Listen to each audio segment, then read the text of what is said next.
வணக்கம். இது எஃப்னா தமிழின் இலங்கையின் இன்றைய செய்திகள். புலத்திலிருந்து தாமாக நிதி சேகரித்து அதை வவுனியாவில் இருக்கின்ற கிராம சேவகர் ஒருவரிடம் அனுப்பி அவருடைய உழைப்பில் ராமநாத அர்ச்சுனாவுடைய பெயர் பொறிக்கப்பட்டு ஒரு பொங்கல் பானை செய்யப்பட்டு அதற்குரிய பொங்கல் பொங்குவதற்கு தேவையான சகல உள்ளடக்கங்களையும் விட்டு 150 பொங்கல் பானை உதவி தேவைப்படும் மக்களுக்கு வழங்கி வைக்கப்பட்டிருக்கிறதாம். இதில் ராமநாத அர்ச்சுனா பெயர் பாவிக்கப்பட்டது மட்டுமே அன்றி முழு உதவிகளையும் அர்ப்பணிப்புடன் செய்தது தமிழ் மோக்ஸ் எனப்படுகின்ற டிக்டாக் தளம். அவர்களே முன்வந்து செய்ததாகவும் இந்த உதவிக்கு எமது மனமார்ந்த நன்றிகள் என்று பதிவிட்டிருக்கின்றார் ராமநாத அர்ச்சுனா அவர்கள். முல்லைத்தீவில் நடந்த விசித்திரமான திருட்டு. முல்லைத்தீவில் கடந்த இரவு அதிர்ச்சியூட்டும் திருட்டு சம்பவம் ஒன்று இடம்பெற்றுள்ளது. இந்த செயல் வினோதமானது மட்டுமல்ல, மிக மோசமான செயலுடன் கூட அந்த பகுதி மக்கள் தெரிவிக்கின்றனர்.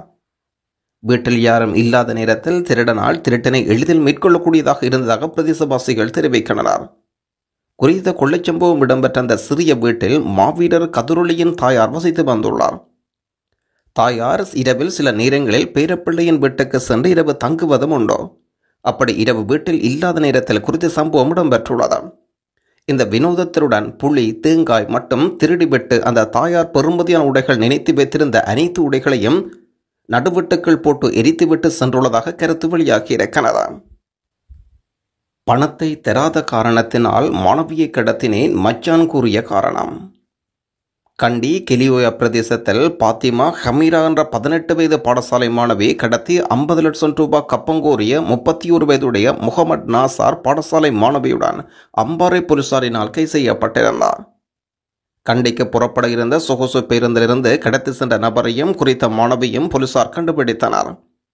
அம்பாறை பகுதியில் இருக்கும் தனியார் விடுதியொன்றில் இருவரும் இருந்ததாக தகவல் வெளியாகின. இந்த நிலையில் இளைஞன் கைது செய்யப்பட்ட நிலையில் மாணவியில் போலீசார் விசாரணை மேற்கொண்டனர். தாயின் தம்பியான தனது மாவாவின் மகளையே இவ்வாறு அழைத்து வந்ததாக குறித்த கடத்தலை நடத்திய இளைஞன் குறிப்பிடுகின்றார். அந்த 2 வருடங்களுக்கு மேலாக ஜப்பானில் பணிபுரிந்ததாகவும் மாமாவிடம் தனது பணம் கொடுக்கப்பட்டதாகவும் பணத்தை தராத காரணத்தினால் இதுபோன்ற நடவடிக்கை எடுத்ததாக போலீசாரிடம் வாக்குமூலம் வழங்கியிருக்கிறார். இதேவேளை கடத்தப்பட்ட பாடசாலை மாணவி மருத்துவ பரிசோதனைக்கு அனுப்பப்பட்டுள்ளார். கடவுச்சீட்டுக்கு பெற காத்திருப்போருக்கான விசேட அறிவித்தல் ஒன்று.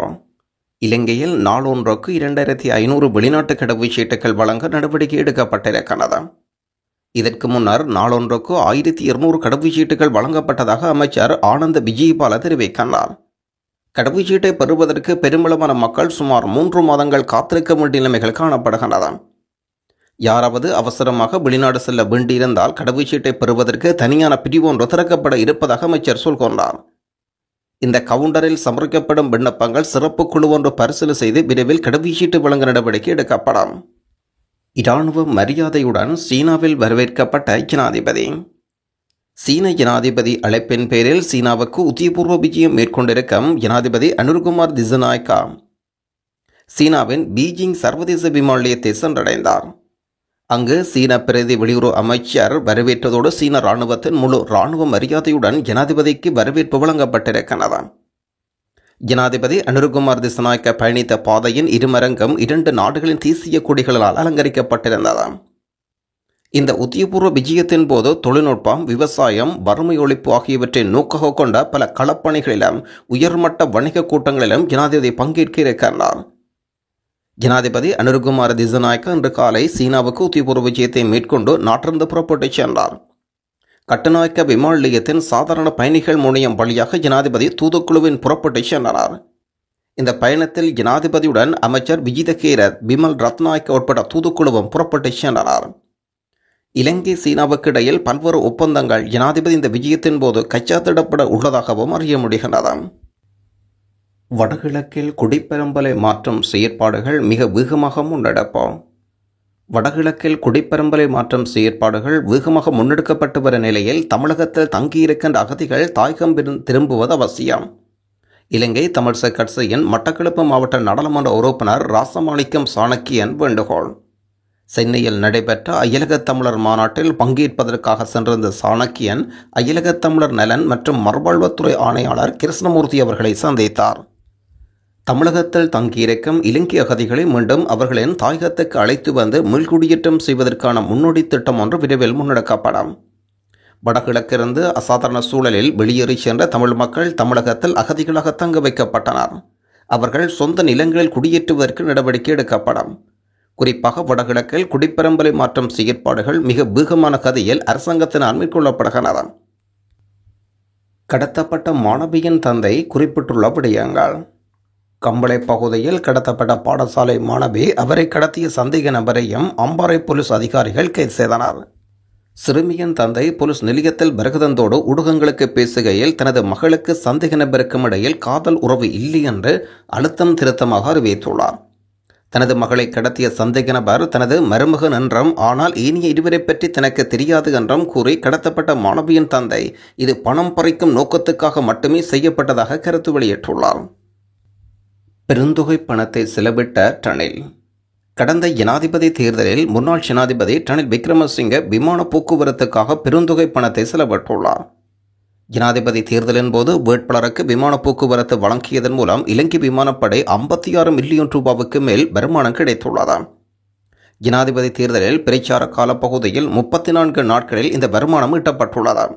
அதற்கமைய முன்னாள் ஜனாதிபதி ரணில் விக்ரமசிங்க 23 விமான பயணங்களுக்கு 29 மில்லியன் ரூபாவும், எதிர்க்கட்சித் தலைவர் சஜித் பிரேமதாசா 11 விமான பயணங்களுக்கு 20 மில்லியன் ரூபாவும் செலவிட்டுள்ளனர். ஸ்ரீலங்கா பொதுஜன பெரமுன கட்சியின் வேட்பாளர் நாமல் ராஜபக்ச 2 விமான பயணங்களுக்கு 2 மில்லியன் ரூபாய் செலவிட்டுள்ளார். அத்துடன் முன்னாள் ஜனாதிபதி மஹிந்த ராஜபக்ச 2 விமான பயணங்களுக்கு 3 மில்லியன் ரூபாவும், முன்னாள் பிரதமர் தினேஷ் குணவர்தன ஒரு விமான பயணத்துக்கு 2 மில்லியன் ரூபாவும் செலவிட்டுள்ளனர். எனினும் தேர்தல் பிரச்சார காலப்பகுதியில் ஜனாதிபதி அனுரகுமார் திசாநாயக்க எந்த ஒரு விமான பயணங்களையும் மேற்கொள்ளவில்லை. இந்த தரவுகள் தகவல் அறியும் உரிமைச் சட்டத்துக்கு அமைய தென்னிலங்கை ஊடகம் செய்தி வெளியிட்டிருக்கிறது.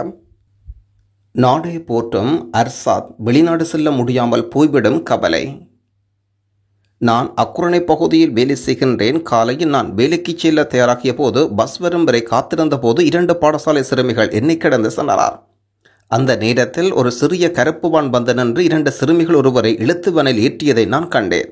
சிறுமி பயத்தில் கூச்சலிட்டார். வான் புறப்பட தயாரானது. நான் ஓடிச் சென்று வானுக்குள் குதித்தேன். உலகல அம்பேப்பக்க பகுதியைச் சேர்ந்த 24 வயதுடைய இளைஞர் அர்சாத் அகமட் என்பதும் குறிப்பிடத்தக்கது. இந்த காட்சிகள் சிசிடி காட்சிகளாக பதிவாகியிருந்தது.